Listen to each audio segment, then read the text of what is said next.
Le Dajjal, son ascension est la plus grande épreuve. Il apparaîtra dans un monde fatigué, un monde où les gens auront perdu confiance dans les dirigeants, dans les systèmes, dans les institutions et même dans les religions, un monde où la vérité sera devenue floue, où le mensonge sera bien présenté et où la foi ne sera plus qu'une habitude héritée plutôt qu'une conviction profonde. C'est dans ce contexte précis que le Dajjal fera son apparition, non pas comme un monstre effrayant, mais comme un homme ordinaire, charismatique, éloquent, calme, maîtrisant parfaitement les mots et les émotions humaines. Au début, il ne prétendra à rien d'extraordinaire. Il se présentera comme un prédicateur, un réformateur, quelqu'un qui dénonce l'injustice du monde, qui parle de paix, d'ordre, de vérité et de salut. Les gens l'écouteront parce qu'il dira exactement ce qu'ils veulent entendre. Et beaucoup diront qu'enfin, quelqu'un ose dire la vérité. Il parlera dans un monde frappé par la famine, par la sécheresse, par la peur du lendemain, et son discours tombera dans des cœurs affamés, non seulement de nourriture, mais surtout de repères. Progressivement, son discours évoluera. Il ne dira pas immédiatement qu'il est un prophète, encore moins qu'il est Dieu.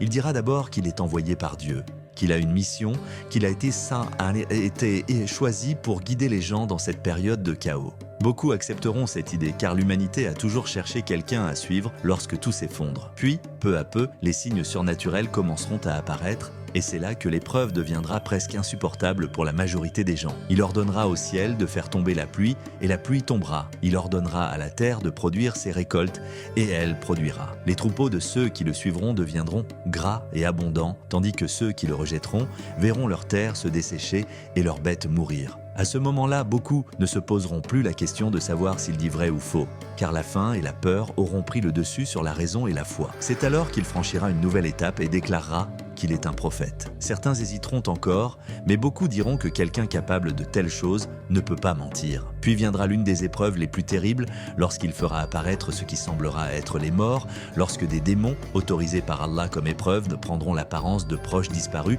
pour convaincre les vivants de le suivre. À ce stade, une immense partie de l'humanité aura déjà chuté. Enfin, après avoir installé son autorité, après avoir soumis les esprits et les cœurs, il fera la déclaration ultime.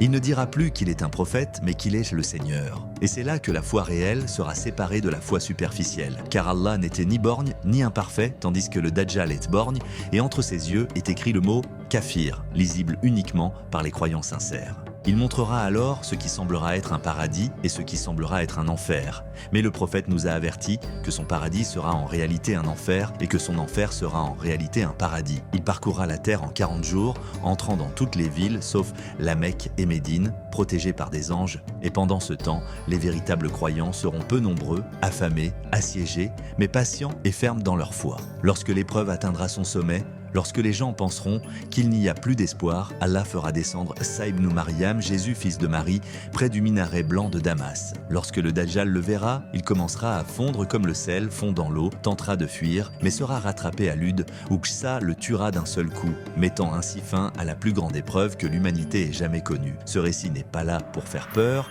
mais pour nous préparer, car la véritable question n'est pas de savoir quand le Dajjal viendra, mais si notre foi sera suffisamment solide pour ne pas être échangée contre la sécurité, la nourriture et le confort. Oh Allah, protège-nous de l'épreuve du Dajjal.